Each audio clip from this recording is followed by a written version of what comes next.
คณะศรัทธาญาติโยมทั้งหลายมาแล้วศรัทธาญาติโยมมาแล้วอัตมาภาพพระครูวรธรรมนาถเจ้าอาวาสวัดหนองเหียงตำบลสันติสุขอำเภอดรอจังหวัดเชียงใหม่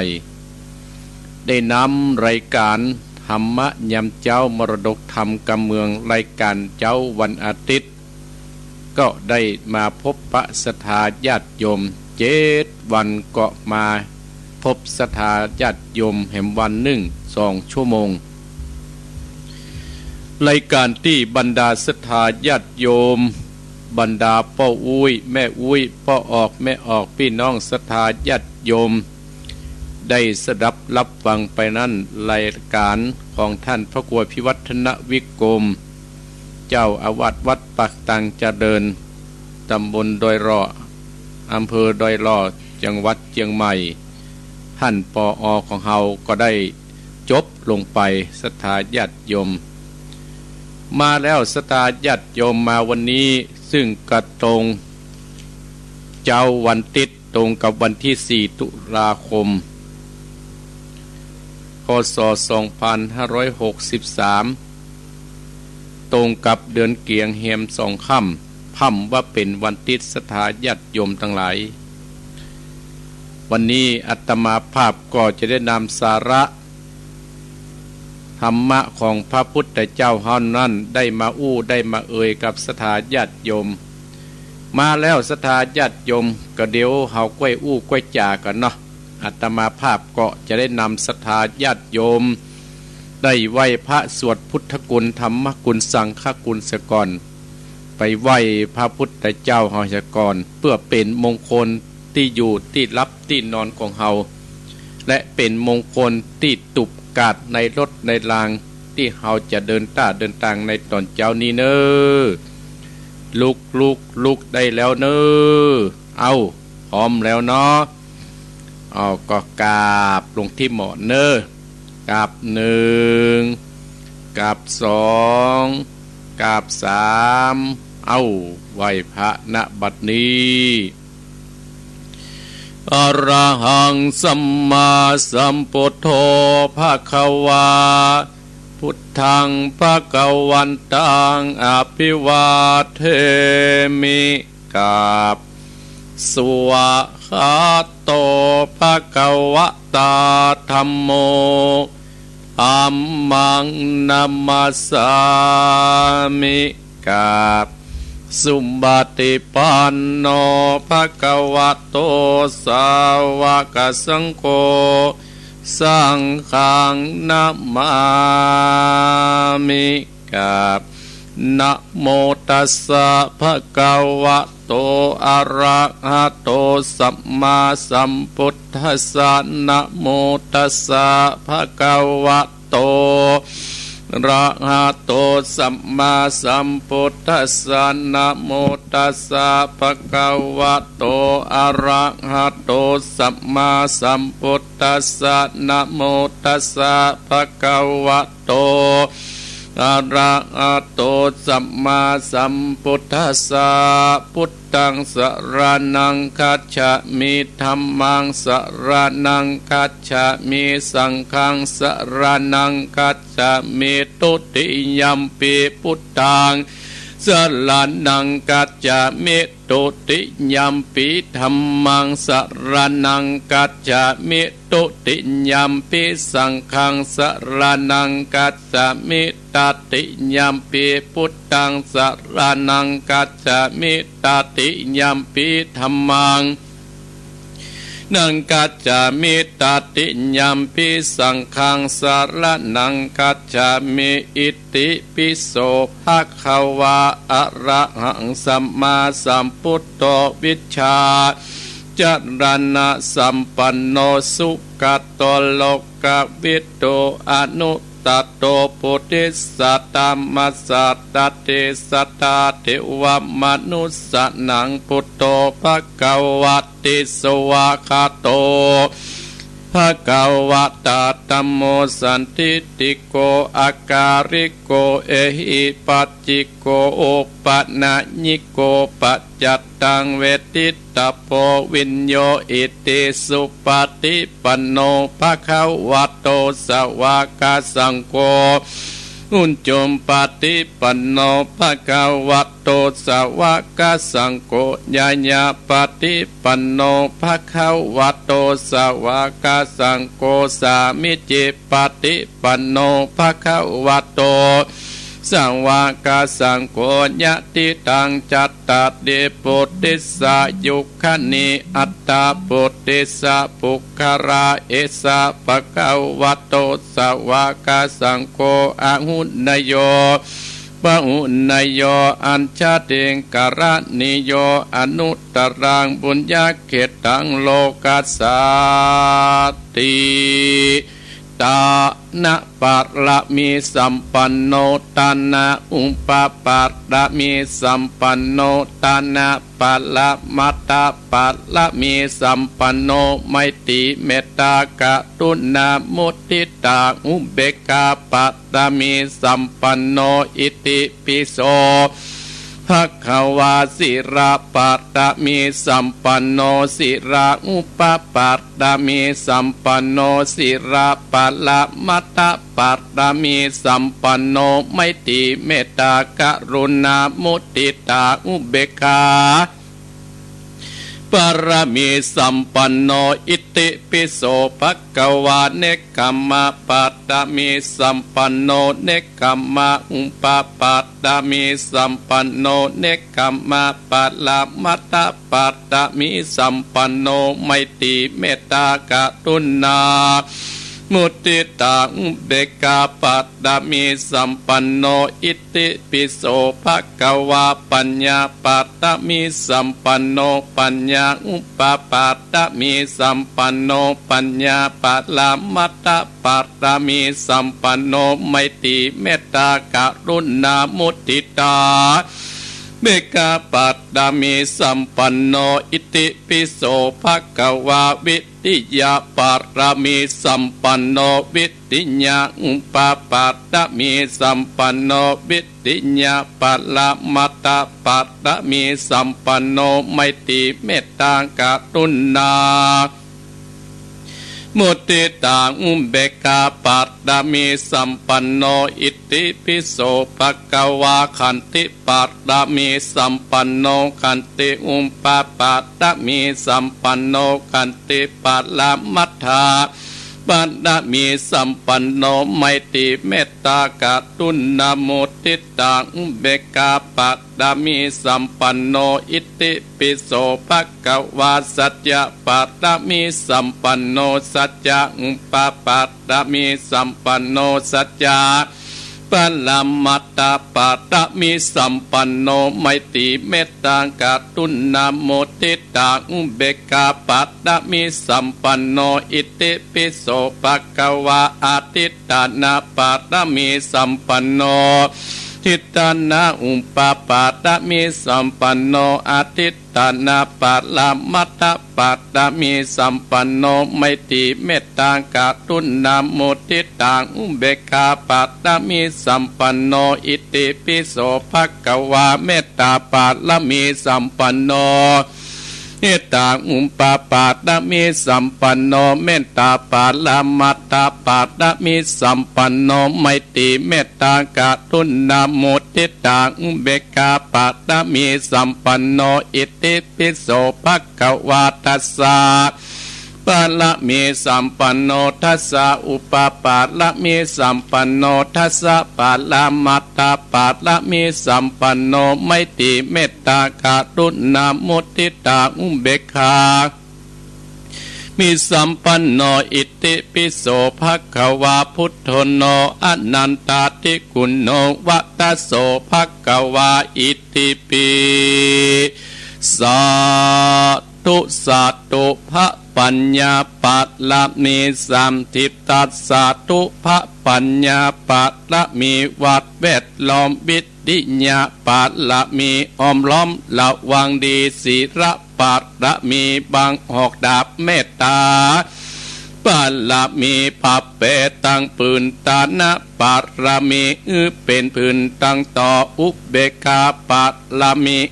ก่อเป็นเบียงสัจจะปาลามีเวทละวางดีเป็นไม่เต้าขันติปาลามีกายเป็นออกดาบบังนาไม้และปืนไฟ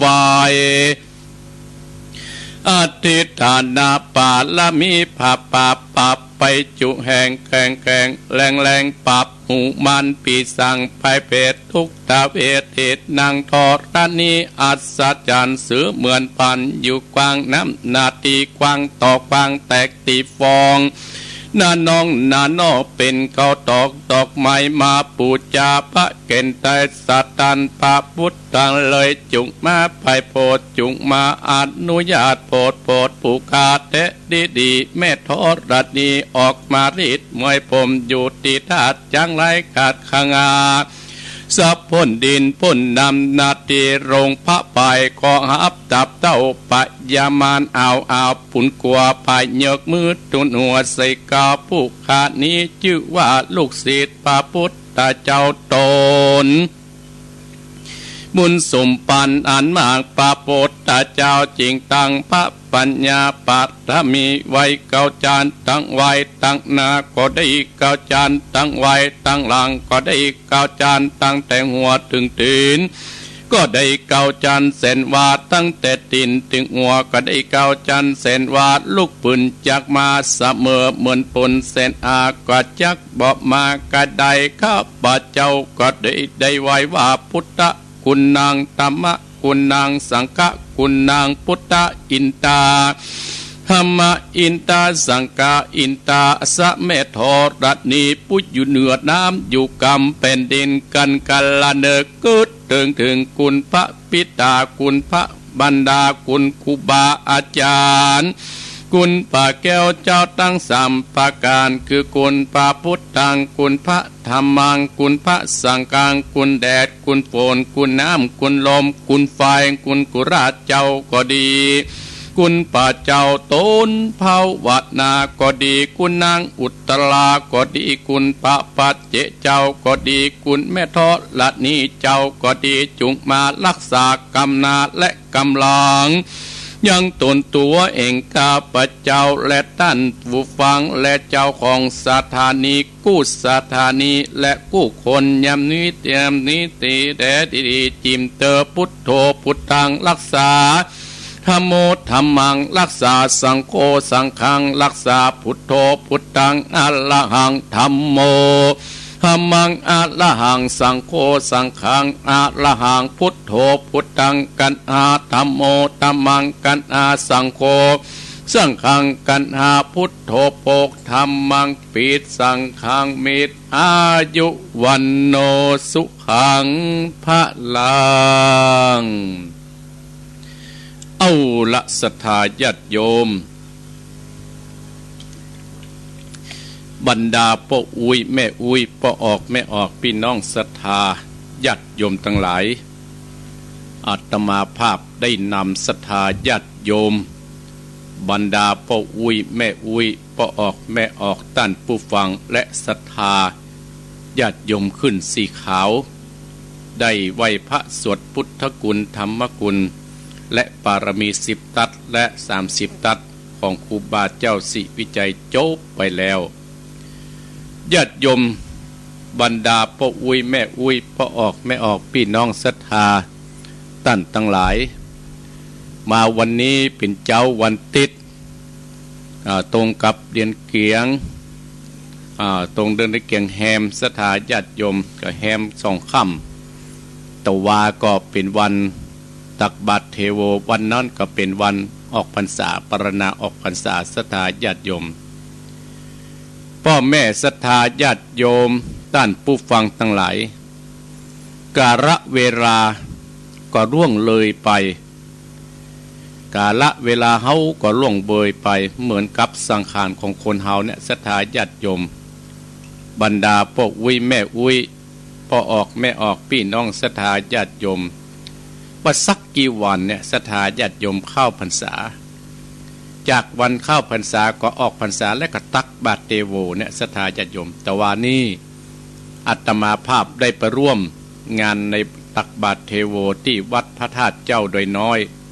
โดยมีหลวงพ่อท่านพระครูสาธุกิจจนันท์ประธานในการดำเนินงานและก็มีประธานที่ฮือธรรมะแก่บรรดาศรัทธาญาติโยมก็คือหลวงพ่อท่านพระครูสุนทรธรรมานุโยคเจ้าคณะอำเภอไดรอเจ้าอาวาสวัดพระธาตุของขาวได้ฮือธรรมะศรัทธาญาติโยมที่ได้มาตักบาตรเทโวเมื่อตะวานี้ศรัทธาญาติโยมอาตมาภาพได้ไปหันบรรยากาศของบรรดาศรัทธาญาติโยมนักศิลป์นักบุญขึ้นสีขาวเขาแล้วส่วนมากก็จะเป็นขึ้นสีขาวศรัทธาญาติโยมที่ได้รับฟังธรรมะจากครูบาอาจารย์ที่ได้มาตักบาตรกุปีตามที่อาตมาภาพได้สัมผัสมาศรัทธาญาติโยมและได้รู้จักศรัทธาญาติโยมแต่ว่านี่คนนั่นก็ใส่บาตรคนนี้ก็ตักตาปลาใสศรัทธาญาติโยมบรรยากาศก็มีความสุขแต่ศรัทธาญาติโยมเนาะกาละเวลาก็ล่วงเปยเพราะฉะนั้นหมู่เฮาตั้นตั้งหลายศรัทธาญาติโยมเมื่อถึงเฮาฮู้ว่าวันเวลามันล่วงเลยไปเฮาก็จะบ่ฮื้อได้เวลานี้ล่วงไปธรรมดาเฮาก็พยายามเก็บเกี่ยวในสิ่งที่ดีๆเกิดขึ้นในชีวิตของเฮาศรัทธาญาติโยมชีวิตของเฮานี่มันสั้นนะศรัทธาญาติโยมยิ่งยุคสมัยนี้ศรัทธาเศรษฐกิจก็ตกต่ำแต่ศรัทธาบ่ย่อท้อในการสร้างบุญสร้างกุศลในการบ่ย่อท้อในการสร้างบุญสร้างกุศลทั้งหลายอาตมาภาพได้ยินท่านพระครูพิวัฒนวิกรมว่าปีนี้เพิ่นตั้งใจจะทำบุญกฐินเนี่ยเป็นชาววัดศรัทธาญาติโยมพระหนุ่มพระน้อยนะเปิ้นตั้งอกตั้งใจสร้างคุณงามความดีเปิ้นหันสัจธรรมศรัทธาญาติโยมถ้าเฮาเกิดมาแล้วเฮาบ่ได้ทำมันสักอย่างมันเหมือนกับเฮาเสียชาติเกิดแต่ศรัทธาญาติโยมอาตมาภาพก็จะทำกับศรัทธาญาติโยมในการสร้างบุญสร้างกุศลปีหนึ่งท่านพระครูพิวัฒนวิกรมเปิ้นทำสาวัดอาตมาภาพพยายามจะไปตามปีนี้ให้มันได้9วัดนะจนถึงวัดของอาตมาภาพเฮาก็ทำตามกำลังศรัทธาเฮาศรัทธาญาติโยมก็ปีนี้อาตมาภาพก็จะได้ไปทอดกฐินที่วัดบ้านถ้ำห้วยน้ำขาวโดยอาตมาภาพนั้นเป็นประธานที่จะนำกฐินไปทอดที่วัดบ้านถ้ำห้วยน้ำขาวซึ่งก็เป็นวัดเก่าอาตมาภาพคือเป็นวัดที่อาตมาภาพบวชเป็นเนนและอาตมาภาพบวชเป็นตุเจ้าอยู่ที่หั่นแต่บุญมันน้อยศรัทธาญาติโยมไม่ได้อยู่บ้านเกิดตัวเก่าอยู่ที่หั่นประมาณ6 พรรษาศรัทธาญาติโยมเป็นตุเจ้าแต่อาตมาภาพก็ต้องจากที่อยู่ที่อาศัยจากพ่อจากแม่มาตั้งหลักตั้งฐานอยู่ที่วัดหนองเฮียงตำบลสันติสุขอำเภอไดรอดจังหวัดเชียงใหม่อยู่ที่พุนก็ได้มาสร้างบุญสร้างที่นี่สร้างบุญสร้างกุศลที่นี่ได้รับการสนับสนุนจากคณะขึ้นสีขาวของเฮาตั้งเวียงป่าเป้าก็ดีตั้งในก็ดีตั้งในอำเภอโดยหลอดตั้งจอมตองแม่วางฮอดอำเภอบ้านฮงจังหวัดละปูนนี่เป็นต้นที่คือการสนับสนุนจึงอาตมาภาพจึงมีวันนี้และอาตมาภาพก็ตั้งใจจะอยู่กับศรัทธาญาติโยมจนชีวิตจะหาไม่ก็อาตมาภาพก็จะไปทำที่วัดบ้านห้วยน้ำขาววันที่31แล้วที่21ซึ่งคล้ายวันเกิดอาตมาภาพปกติจะทำบุญ10 จตาอาตมาภาพก็จะไปทอดกฐินเป็นประธานที่วัดสิมพีบ้านแม่ศรัทธาญาติโยมต่อจากนั้นก็จะไปสร้างบุญสร้างกุศลให้มันจนครบ9 วัดปีนี้นะตั้งใจไว้นะคนขับรถก็จะเป็นต้องห่อนไปห่อนมาแต่จะไปตรงที่ไหนอาตมาภาพก็บ่ฮู้แต่แน่ๆนะไป2 วัดละ3ถึงแต่อาตมาภาพที่วัดที่นี่ญาติโยมอาตมาภาพขอบคุณศรัทธาญาติโยมตั้งอำเภอเวียงป่าเป้าแม่จีรพันธ์โมป้อแม่เทียมจันทร์เที่ยงแม่เทียมจันทร์บ้านสันปะเค็ดและหลายคู่หลายคนที่ได้จะมากินมาตันในงานทอดกฐินประจำปีของวัดหนองเฮียงตรงกับวันที่10 ตุ ตุลาคมซึ่งก็เป็นวันเสาร์ศรัทธาญาติโยมตลอดถึงศรัทธาพี่น้องตังอำเภอบ้านโฮงก็ดีอำเภอโดยหล่อเฮานี่ก็ดีหลายคู่หลายคนที่ได้พูดได้จาอัตมาภาพเมื่อตะวานี่ศรัทธาญาติโยมที่ไปบิณฑบาตก็เยอะขอบคุณศรัทธาญาติโยมเนอะวันที่10 ตุลากับวัดหนองเหียงศรัทธาญาติโยมที่วัดอัตมาภาพ11 12กับวัดไร่พัฒนาวัดไร่พัฒนาเปิ้นตั้งทำหลวงเปิ้นแห่พระเวสสันดรโดย25กับวัดน้ำเพอพระและวัดม่อนห้วยแก้ว25เนี่ยวัดน้ำเพอพระและวัดม่อนห้วยแก้ว17วัดฝ่ายหินและวัดพระพุทธศรีคดีบนดอยวินาศธาญาติโยม29นี่ก็วัด30กับวัดปะตังเจริญเฮาวัดท่านปอของเฮาใกล้หน่อยกับไปห้านศรัทธาญาติโยมมาได้ไปได้ยินเปิ้นประกาศญาติโยมก็ยกมือสาธุอนุโมทนาก็ได้บุญได้กุศลเหมือนกันมาแล้วศรัทธาญาติโยมอาตมาภาพก็จะได้นำปริศนาธรรมมามาจ๋าฮือศรัทธาญาติโยมวันนี้จะได้นำปริศนาธรรมมามาจ๋าปริศนาธรรมนี่มีดั้งเดิมมาละศรัทธาญาติโยมปริศนาธรรมนี่นะก็ถ้าเฮาบักแกะบักไก่นี่เฮาก็ตึงบ่เข้าใจแต่เนี่ยปริศนาธรรมวันนี้จะได้มาเสนอฮือศรัทธาญาติโยม12ข้อศรัทธาญาติโยมวันนี้จะอยู่กับศรัทธาญาติโยมตี 4 ถึง 6 โมงเมื่อเช้าปริศนาธรรมวันนี้จะได้มาจากหนึ่งเพิ่นบอกว่ามี12ข้อด้วยกันทองแท่งจะไร้ค่าพระปฏิมาจะเป็นกากปูนกากเกื้อนจะเพิ่มพูนพระพิรุณจะซบเซาผ้าเหลืองจะโดนย่ำตะกวดดำจะเป็นเจ้าตอกตุมจะโรยแต่เช้าหมาหัวเน่าพึ่งจะตอมบุพาจะเป็นหมานคืนและวันจะสั้นลงนกน้อยจะลืมเหย้าโคถึกเท่าจะวังเวงเนี่ยสถาญาติโยม12ข้อด้วยกันทองแท่งจะไร้ค่าสถาญาติโยมทองแท่งจะไร้ค่าก็คือความหมายเปิ้นก็ได้ได้จากครูบาอาจารย์เปิ้นบอกว่าทองแท่งจะไร้ค่าก็คือคำสั่งสอนของพระพุทธเจ้าของเฮาเนี่ยจะมามีคนสนใจศึกษาก็จะเหลือน้อยเต็มทีผู้คนจะไปเห็นค่าทั้งถึงพระสงฆ์สามเณรคารวะก็เหมือนจะหนีก็เหมือนว่าหนีหน้าที่พระธรรมคำสั่งสอนทิ้งไว้บ่ได้มานิยมเข้าวัดฟังธรรมเนี่ยเพื่อเข้าวัดไปเอี่ยวตะอ่านศรัทธาญาติโยมแต่ไปเห็นเนื้อแท้ของทองคำเนี่ยศรัทธาญาติโยมตึ้งแต่เนี่ยทองแท่งจะไร้ค่าคือคำสั่งสอนของพระพุทธเจ้าของเราเนี่ยคนจะสนใจน้อยศรัทธาญาติโยม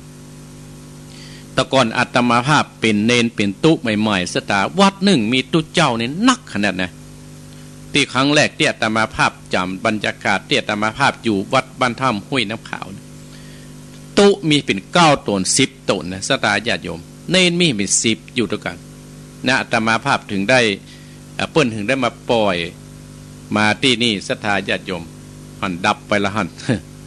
แต่อาตมาภาพก็จะไปเรื่อยๆเน็ตถ้าจะมาดับแต่วิทยุอาจจะดับไปของสัมปตองเอาคนที่จะศึกษาธรรมะเนี่ยก็น้อยเต็มทีอย่างคนที่จะมาบวชมาศึกษาธรรมะธรรมโมคำสั่งสอนของพระพุทธเจ้าเขาเนี่ยจะมีน้อยศรัทธาญาติโยมนี้ปกติคนเขาจะเข้าวัดเข้าวาก็เพื่อจะมาเอี่ยวต้านท่านทั้งหลายมาหาเนื้อแท้คำสั่งสอนของพระพุทธเจ้าคำสั่งสอนพุทธเจ้าในศรัทธาญาติโยมถ้ายึดมั่นถือมั่นมันก็จะเป็นมงคลกับเฮานะอาตมาภาพน่ะเนี่ยมาไหวมาศรัทธาญาติโยมก็ถึงปะเนี้ยก็ได้หูได้หารปัจจัตตังหูเองเห็นเองเป็นหนึ่งว่าหรออันนี้เป็นข้อหนึ่งทองแท่งจะไร้ค่าเนี่ยพระปฏิมาจะเป็นกักเกื้อนพระปฏิมาจะเป็นกักปูนพระปฏิมาจะเป็นกักปูนความหมายของมันก็คือผู้คนจะมองพ่อขานกับเพียงแต่รูป เคารพแต่อิฐปูนดินปูนตะอัน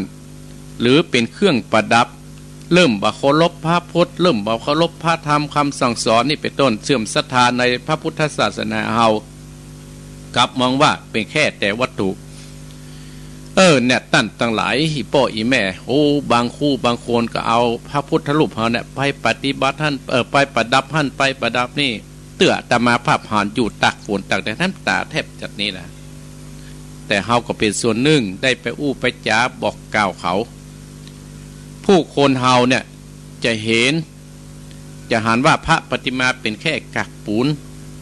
และจะเป็นแค่ของประดับตะอันบางคนห้วยพระนะศรัทธาญาติโยมแต่บ่นับถือคุณของพระพุทธเจ้าพระธรรมเจ้าพระสังฆเจ้าน้วยบ่ได้เพียงเพื่องประดับกักเกื้อนจะเพิ่มพูนกักเกื้อนจะเพิ่มพูนกับความหมายว่าความเร็วจามจะลุกลามขยายแพร่ขึ้นกับความหยับกัดด่างและเป็นนิสัยเถื่อนถอยของผู้คนจะลุกลามเหมือนกับกักเกื้อนติดต่อกันไปจากพฤติกรรมเรียนแบบกันมาปรากฏให้เห็นเป็นทุกหนทุกแห่งศรัทธาญาติโยมกักเกื้อนจะเพิ่มขึ้นเปรียบเหมือนมากักเกื้อนมาจะติดคนนั้นมาจะเพิ่มขึ้นความเร็วความบดีเนี่ยจะแพร่ขยายขึ้นนิสัยก็จะอัดกระดั้งญาติโยมกับหอนตั้งในทีวีเหรอแต่ก่อนเปิ้นจะมาวัดมาวาศรัทธาญาติโยมเปิ้นจะทอดเกือบไว้ประตูวัดเปิ้นจะเข้าวัดเข้าวาเพิ่นตึงบ่ขี่รถขี่ลางกายลานวัดหลับประเด็นนี้โพโทดีขี่ถ้ามันวิหารมันตามไม่ขี่ขึ้นเวทหน้าพระเจ้าเลยเพราะว่าความนิสัยเถื่อนถอยของคู่คนจะเลิกละเหมือนกักเกื้อนเพิ่มพูนขึ้นติดเพราะอย่างเพราะคนเฮาบ่ยึดกรรมมั่นกรรมสั่งสอนของพ่อของแม่กรรมสั่งสอนของครูบาอาจารย์กรรมสั่งสอนของพระพุทธเจ้าที่เพิ่นได้เขียนไว้ที่เพิ่นได้ห้ำได้เหียนที่เพิ่นได้บอกได้กล่าวคนเฮาจะนับถือผู้รักผู้ใหญ่กูเนี่ยเป็นผู้น้อยบ่คันนับถือผู้รักผู้ใหญ่อาตมาภาพก็ประสบมาหลายเตื้อรัศดาจะยมคุดแต่คนเนี่ยมันบวชนุ่มเขานะได้เป็นอันนั้นได้เป็นอันนี้เลขากัน ได้เป็นเจ้าคณะตำบลมันดูเป็นโยกของไหวเขาหรอเพื่อนให้จะพยองตัวกูนี่เป็นใหญ่เลยเนาะกูนี่เป็นถึงขนาดนี้แหละไม่ให้ลืมตัวศรัทธาญาติโยมการที่เขาได้เป็นใหญ่เนี่ยบัดเต้าที่เขามีคุณธรรมในจิตในใจเขานะที่เขาบัดเต้าคุณธรรมที่มีในจิตในใจเขามีรักเมตตามีรักพรหมวิหารตั้งสี่หรือยังเมตตากรุณามุทิตาอุเบกขานี่เป็นต้นแต่อาตมาภาพเชื่อศรัทธาญาติโยมขึ้นสี่ข่าวเขานี่อันเนี้ยปืนยึดมั่นคำสั่งสอนของพระสัมมาสัมพุทธเจ้าของเราเปิ่นไปกินไปทานเปิ่นไปทนุบรรลงพระพุทธศาสนาอย่างอาตมาภาพเนี่ยศรัทธาญาติโยมได้รับความเมตตาจากท่านญาติโยมขึ้นสี่ข่าวของเรานี่หลายที่หลายแห่งอย่างวันที่10นี่ก็ได้รับความเมตตาจากแม่เพนคำโพธาเจียงใหม่กับแม่พัฒนันแซ่ตังของเราพร้อมด้วยขึ้นสีเขาติดตามมาขึ้นก็6เป็นต้นที่จะได้มาร่วมสร้างบุญสร้างกุศลไปตังเวียงปะเป้ากับแม่จีรพันธ์เขาก็ดีแม่เทียมจันทร์ก็ดีหลายคู่หลายคนที่ที่โทรศัพท์มาบอกให้อาตมาภาพมาตังอำเภอบ้านโฮงก็ดีอำเภอจอมตองก็ดีอำเภอจอมตองกันนักที่เพื่อจะมาร่วมกินร่วมทานเพราะฉะนั้นอาตมาภาพเจิญพี่น้องศรัทธาญาติโยมอีพ่ออีแม่ร่วมกินร่วมทานเพื่อสืบทอดพระศาสนาของเฮา4พระพิรุณจัดซบเซาก็คือคนเฮานั่นมีน้ำจิตน้ำใจของผู้คนในสังคมจะเหือดแห้งมากขึ้นจะมีแต่ความเห็นแก่ตัวบ่เห็นส่วนรวมศรัทธาญาติโยมเหมือนฟ้ากระฝนจะแห้งไปบัดตกถามฤดูกาลกระแตเนอศรัทธาจะเกิดขึ้นในปัจจุบันเฮานี่แหละผ้าเหลืองจะโดนย่ำผู้คนจะบกลัวบาปกลัวกรรมเมากับการติดเตียดนินทาดูแควนพระสงฆ์กับพระสงฆ์สามเณรก็บ่ตั้งใจอยู่ในศีลในธรรมบ่เคารพพระธรรมคำสั่งสอนจะหาผู้คนมีศีลธรรมก็เหลือน้อยทุกทีอันนี้ก็ตึงแต่ศรัทธาญาติโยม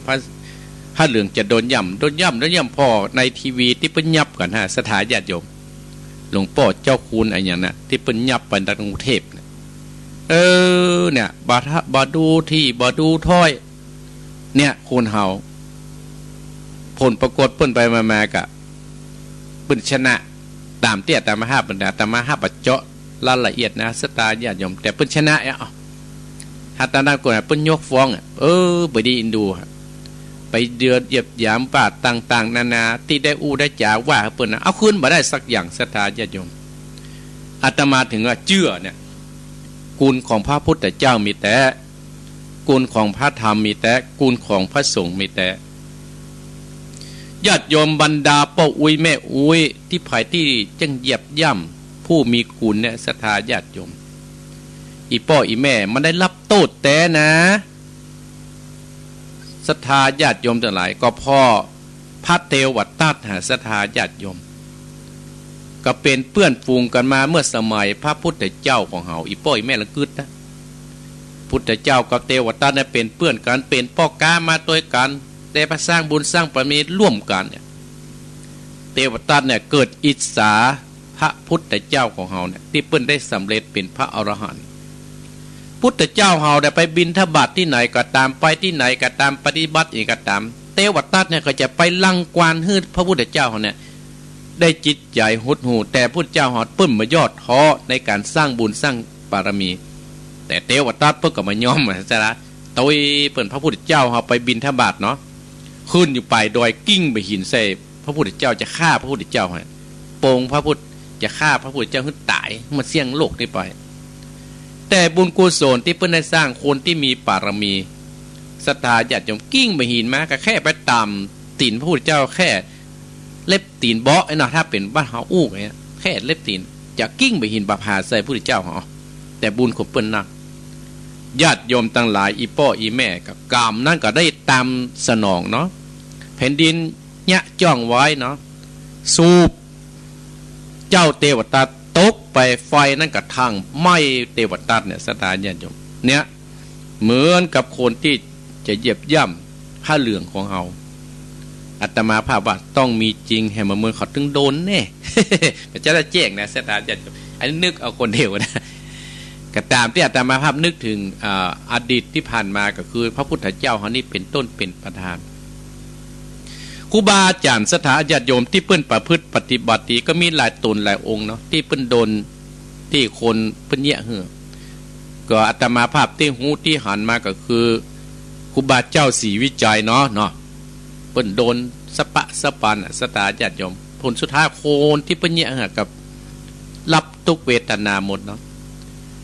หลายกู้หลายตนพระองค์ทรงขององค์ข้าเจ้าที่ปุ้ยมีศีลจริยธรรมที่มีการสร้างคุณงามดีก็โดนเนาะโดนคนนั้นว่าโดนคนนี้ว่าผลสุดท้ายก็โดนอันนี้บาปมีแต่กรรมมีแต่สถาญาติโยมกรรมในพระพุทธศาสนาเฮามี3อย่าง1กายกรรมวจีกรรมมโนกรรมเนี่ยบางคนอาจจะไปวัดขนาดสถาญาติโยมไปกู้ศีลกู้วันพระแต่ทำกรรมไปโดยมโหตัวคืออย่างคือใจวาจาไปกระทบกระแทกกับคนอื่นเนี่ยหาว่ากูเนี่ยไปวัดกูยังบ่ได้ฮับดีอ่ะจุเปิ้นเล่าเปิ้นนี้เปิ้นเนี่ยสถาญาติโยมเฮาใจวาจาไปกระทบกระแทกเปิ้นโดยเฮาบ่ฮู้ตัวก็มาจากใจเฮาคิดแล้วมันถึงออกจากวาจาเมื่อวาจาเอาแล้วออกตั้งกายสถาญาติโยมเป็นหน้าเป็นตาบางครั้งทำความผิดแล้วมายอมรับผิดแก้ตัวแก้อดแอดสถาญาติโยมเนาะแล้วแต่บุญแต่กรรมให้พระเหลืองจะโดนย่ำพระสัตตะกรวดดำจะเป็นเจ้า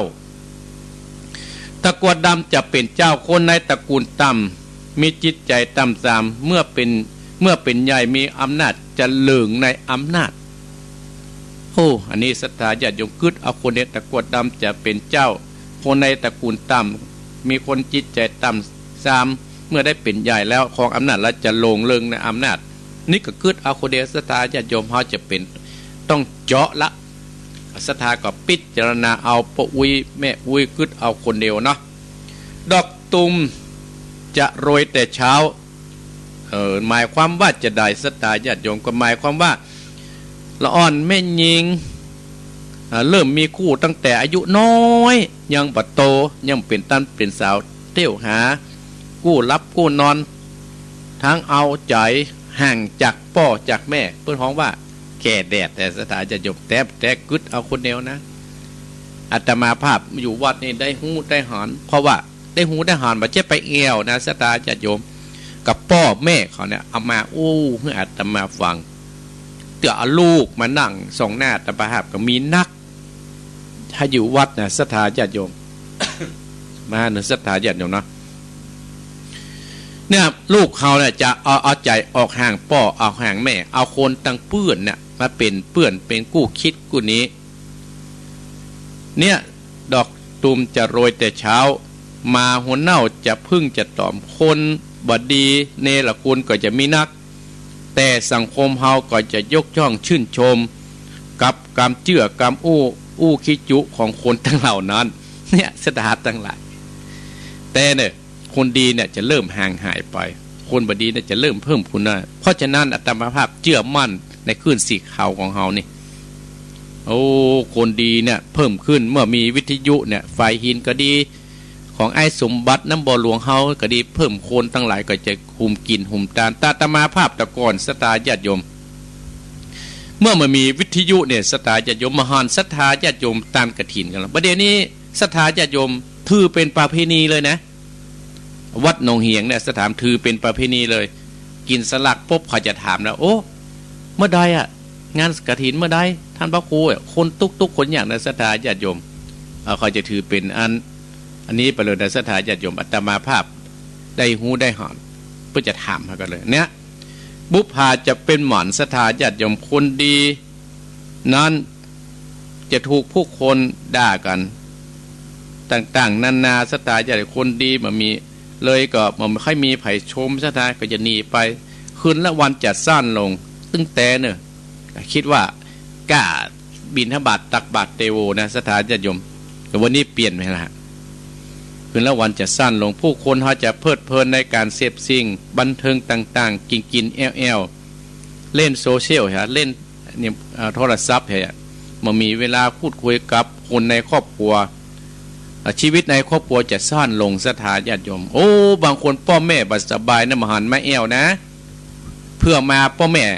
เสี่ยงชีวิตแล้วนกน้อยจะลืม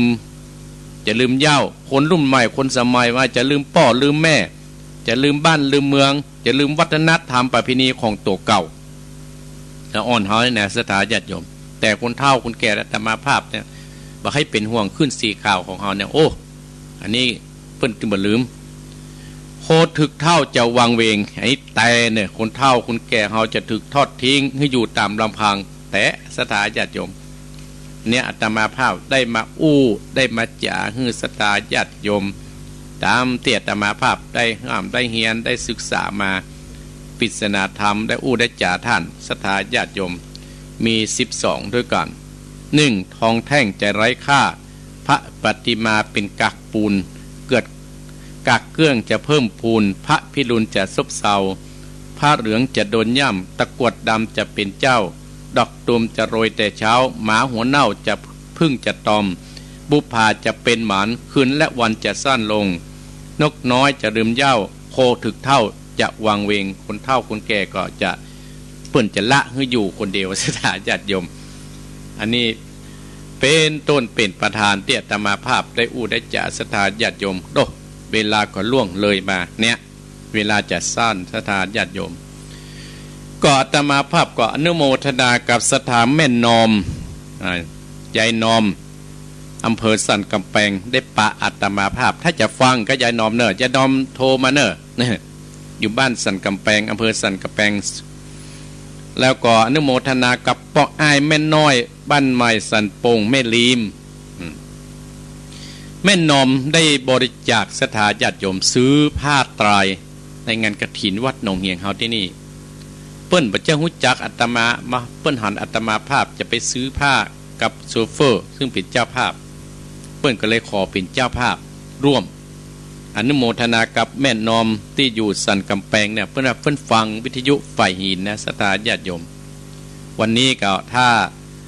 ถ้าฟังก็โทรมาฮื้อกำลังอกกำลังใจเนี่ยเพราะอ้ายแม่น้อยไม่สันโป่งไม่ลืมที่จะปาลูกปาหลานมาเพิ่นบอกโอ้บ่ลืมเนวันที่10นะท่านพ่อครูแต่ว่านี่นะอาตมาภาพอยู่ในวัดนี่เพิ่นโทรมาโอ้แม่ราวันกันทาบ้านตะกอพร้อมด้วยลูกเต้าก็จะมาทำอาหารเลี้ยงคนกรุงเทพอนุโมทนาสาธุโดยเนอแม่ละวันปุ้นแม่พรบ้านแม่ปานเนอถ้าฟังนะอนุโมทนาโดยตลอดถึงจำตองหลายคู่หลายคนโยมปิดตายโยมแม่อย่างที่โทรศัพท์อาตมาภาพตะวันนั้นลืมไปเป็นญาติกันนั่นนะอาตมาภาพลืมจื่อพันบ้านแม่จำหน้าได้นะเคยไปเตะทำที่บ้านโยมแม่เปิดตลอดถึงแม่ฟงฟันก็ดีเนาะที่ได้อุได้จากกันธรรมาภาพอนุโมทนาสาธุโดยเอาละศรัทธาญาติโยมจะลองเปิดสายเขามีคนฟังอยู่ก็แม่น้อมว่าจะได้ก็โทรมาเนอะอนุโมทนากับโยมใส่ฝนกันทยวงได้เข้ามาฟังรายการโยมแม่จันเพนคำโพธาโยมแม่จันเพนโยมสลินทิพย์บุญเลิศโยมน้ำเพชรอนุโมทนาโอ้อันนี้ก็เป็นอุบาสิกาที่ใจถึงศรัทธาโยมทองคำที่วงคำโยมแม่เดือนเพนทิมบางอนุโมทนาที่เปิ้นเป็นเจ้าภาพอินเทอร์เน็ตคือกำสั่งสถานีวิทยุโยมนี่เป็นภาษาอังกฤษอ่านบ่ได้นี่แหมนี่จำหน้าได้แต่คือจื่อมาออกโยมแจ่มจันทร์สีล้อมโยม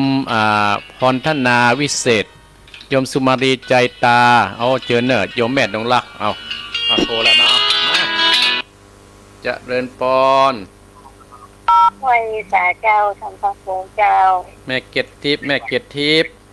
เจ้าแม่จันทิพย์ดีใจพ่อดีใจพ่อได้ปะได้เงินนี่เขาทำแบบตันกรรมบัตรตันกรรมเนาะเจ้าว่าจะได้สบายดีกิจกลามเจ้าแต่ว่าในตาตบาเทโวหมุนในจังหวัดคนนักเจ้าคนนักเนาะนิโมทนาสาธุแม่เนอเจ้าบุญรักษาเนอเป็นกำลังใจข้าโซข้าโซนะเจ้าเช่นเดียวกันอันนี้คนฟังในตัวเมืองเชียงใหม่เจริญปอนโทรมาสตาร์ญาติโยม082 885 7225ตั้งสันกำแพงแม่นอมว่าจะได้082 885 7225วิทยุดังอยู่ก่อนเนาะอนุโมทนาสาธุเนออนุโมทนาสาธุเนาะ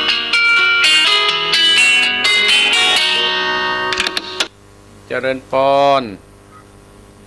เจ้าไว้ซาเจ้าไม่น้อยกัดนัดมาเจ้าไม่น้อยกัดนัดว่าจะได้ไม่น้อยขอเก่งตั้งสถานี103.50นะเจ้าถ้าถึงเวลา4 โมงเต่า2 เต่า 3เนาะถึงเต่า4 โมงเต่า8เนี่ย3 วันเฮ็ดกันจะดับ5 นาทีนะเจ้าเนาะเปิ้นตั้งอัตโนมัติไว้กัดนัดเนาะต้องบอกคนไหนเด้อมัน3 วันเฮ็ดกันแล้วนะสิว่าจะดับนี่นะไอ้กี้ก็ดับไปกามเนาะขอบคุณเด้อจะเริญปอนไม่น้อยกัดนัดเจริญปอนไปสาเจ้าอยู่ที่ไหนแม่ฟองคงดอนที่โฮมแม่ฟองว่าจะได้นโมทนาเนอพงดอนลำปางนะแม่เนาะเจ้าฝากตั้งที่ตุลุงย้องแล้วก็เปิ้นจะได้หอมก็ม้อมหมู่แม่นะถ้าจะหอมอยู่บ่ได้เจอกันเตื้อแม่มันก่อยกันมันก่อยกันวัดอาตมากับตุลุงย้องเนี่ยล่ำได้ปากกันนะแม่อยู่อำเภอเดียวกันแต่คนนึงไปสาย1คนนึงไปสาย1ไงแม่ไปวัดประจันวันนั้นแล้วใส่ซองเพิ่นว่าเฮาเข้าใจปุ้นแม่ตั้งเน้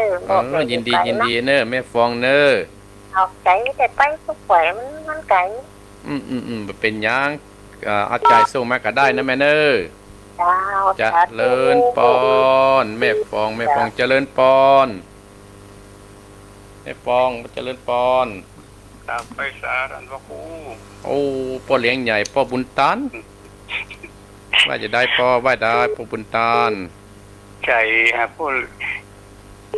เลี้ยงก็ใจกันเนาะแน่กะ จิตใจนี่ไม่ต้องห่วง ยินดีขอบคุณที่มางานเนอะปอเนอร์ ว่าละบ่ลืมมือนะท่านเนอะ มีอย่างก็เอิ้นมาเนอะปอเนอร์ ไป อนุโมท ว่างก็ดึงไปหากัน ยินดีเนอะปอเนอร์ ครับ บุญรักษาเนอะปอเนอร์ ครับไปสาท่านเนอะ เจริญปอนอุบาสกเจริญปอน ไหวตาเจ้าฟังอยู่เนอถามพระครูเนอ แม่บุญศรี เจ้า เปิ้นจะไปแอวนะครับซื้อขนมมาเด้อเนอะแม่บุญศรี แต่ว่าเคยไปเติมพระอาจารย์ที่ระเดชเห็นพระอาจารย์เห็นมือเนี่ย เขาได้จะป้าไปแอวเขาได้ปล่อยทุกก่อนต่อเห็นไหม ได้กี่คนแม่บุญศรีได้กี่คนที่ไปฮะน่ะ ก็ได้อันคลิปปุ้นใน1 คันรถนะคะ เอายินดีเนอะไปเพื่อได้บุญได้กุศลเนอะ เจ้า เคยไปหรือยังอะ บ่เคยไปกะ บ่เคยไปก็เจอ ดีละไปเมื่อเฮาตวงได้แข็งแรงนี่แม่เนอะ เจ้า บุญรักษานะแม่เนอะ เจ้ากุศลน้ำบุญนี่เนาะ บุญรักษาเนอะอาตมาจะส่งบุญไปในรถเลยเนอะ เจ้า เจริญปอนแม่บุญศรีสร้างเลงต้นเพิ่งเจริญปอน อย่าไปสาครับท่านพระครู โอ้ปอนน้อยบุญปาน โอ้พวกปางอย่างกล้าได้ยินมาเดียวเนี่ย ได้กี่โมงได้ยินกี่โมง ผมว่ามันเปิดตี 3มันหมดปิดแล้วมาเปิดมาเรียนนี่ครับ อ๋อเปิ้นมันถ้าจะดับไปกันแล้วก็คืนมาใหม่ โอ้ ได้ยินกี่โมงอ่ะป้อได้ยินกี่โมงอ่ะ ผมเปิดมาเรียนเนี่ยตา อ๋อได้ยินเฮาแล้วเนาะ ครับผม บุญรักษาปนน้อยบุญปานได้ยินก็เป็นบุญแล้วเนอะ ว่าท่านพระครูบอกเข้าอ่ะ เข้ากะส่งใจไปเมื่อตี 3แล้ว ก่อนจะงานตื่นตี 2แล้วค่าฟังท่านพระครูเลยก็แบบนี้ปิดเลย ตอนได้ฟังธรรมะก่อนกี้อ่ะ มาได้ฟังเปิดมาเรียนเนี่ย ยินดีไปเป็นอย่างเนอะฟังเต็ดทำต่อเนอะ ครับผมเป็นท่านพระครูอยู่นั่นเลย อย่างเดียวกันเนอะโอกาสหน้าเจอกันใหม่เจริญปอนปนน้อยบุญปานฝังเจริญปอน กลับไปศาลเจ้าหันพระครู อยู่ที่ไหน โรงพยาบาลล้านนา โอ้พยาบาล จะไปน้อยใจยังงานมงคลขาวครูเจ้าอาวัดอาวานั่นละรู้งานขาวดำก็เป็นนั้นครูเจ้านั่นละรู้นำอ่ะ แต่เนาะ จะไปเอาอันยังอ๋อโอ้อันหน้าเข้าวัดกันมดโยมแม่จังว่าเอาภาษาวันนั้นแต่ไปละพระละเจ้าเนอะออกได้นะไปเนอะโยมแม่ถึงโยมพ่อไปวัดลูก ดูดีๆอนุโมทนาเนาะ มาได้ยามละวัดละเจ้าจะไปที่ไหนเอาละจะหันหน้าไปทางไหนเจ้าคำเช็คกินลูก ปัจจุบันแม่อยู่โรงพยาบาลบ้านนี่กะเนี่ยกันอยู่กะ อันเฝ้าคนไข้ประจำตัวเปิดนี้ โอ้ยินดีบุญรักษาแม่เนอะ เอาเงินตรงนี้ทำบุญท่านพระครู ดีละเลยนะ ใจเนอะ บุญกำบุญจูนะแม่เนอะ เจ้าสาธุเป็นกำลังใจนะเจ้า เจริญปอนโรงพยาบาลลานาเจริญปอน นั่นเจริญปอนเจริญปอน เคยหาเจ้า อยู่ที่ไหน อยู่ลำปางเจ้า ลำปางบ้านยาง ท่านแม่ฮาวอำเภอห้างชัดอย่างวัดลำปางแม่แก้วเจ้า ไม่แก้วว่าจะได้ ได้ทางคำตะกี้ก็ดีเจ้า ดีเนาะ เจ้าใจดี ตื่นกี่โมง กี่โมงหูฟังตี 3เจ้า ตี 3ถ้าฟังอย่างเงี้ยเนาะ เจ้า ยิน ก็หาตื่นเจ้า ได้ปะเบสปะแล้วกับฟังทำต่อเนอะ เจ้าไว้สาเจ้า เจริญปอนแม่ลาวแม่แก้วเจริญปอน ศรัทธาญาติโยมโทรมาเนี่ยข้าเห็นหลายนาทีแล้วจะเต้นทำต่อแล้วบะก่อนลาสถานีวิทยุที่เปิ้นถ่ายทอดตึก4 โมงเนาะทุกสถานีที่ถึง4 โมงก่อนลาท่านผู้ฟังก็คนที่กันไลน์มาศรัทธาญาติโยมก็ขอบคุณเนิร์ดเจ้าของสถานีที่ถ่ายทอดถึงตี 4และตี 5ไปก็หลายขึ้นสีขาวเฮาหลายขึ้นก็ศรัทธากับฟังไปอาตมาภาพก็จะเต้นทำเมืองมรดกธรรมกับเมืองวันนี้เอาขันติอยู่ที่ไหนมาเต้นจะเป็นจะได้ในศรัทธาเฮาก็ท่าฟังอนุโมทนากับศรัทธาญาติโยมที่ได้โทรมาหาอาตมาโทรได้อยู่ในศรัทธาญาติโยมเนี่ยอาตมาดูนี่ก่อนมาโทรเข้ามาได้อยู่ก็0828857225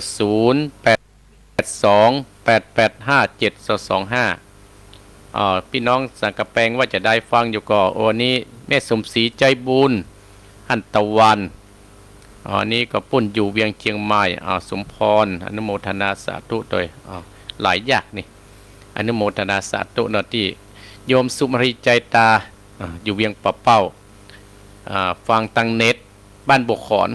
อนุโมทนาสาธุโดยแต่ว่าจะผ่านไปบ้านบกขอนพ่อป้ายหายแสบรถมันโวยสถาญาติโยมแต่ว่าปล่อยปุ่นตะกอดนใจอนุโมทนาลูกตักบาตรเตโวกับเอาผ้าไว้เอาเปลี่ยนชุดกับไปงานต่อมาประค่ำวันนี้ก็ออกไปซื้อข้าวซื้อของจะเริ่มเพลวัดเพลวาเมาะสถาญาติโยมจะเริ่มเพลวัดเพลวาเมาะแปลงหั่นแปลงนี่แปลงวันนี้แปลงต้นคาเนี่ยมาแล้วเด้อสถาญาติโยมเลยผูกนี่ประกาศให้เปิ้นมาต้นคามางานอาตมาภาพก็จะมีตั้งวันที่10เนี่ยเชิญสถาญาติโยมแม่ดงรักพิทองจาจะมาแปลงต้นคาก็ได้นะแม่เนอะ วันที่มาแปลงต้นคานะนักสถาญาติโยมเจ๊หลายหางดงว่าจะได้เจ๊หลายหางดงจะมารับลงทานกับมาหน่อยเจ๊หลายมาแหม200เจริญปอ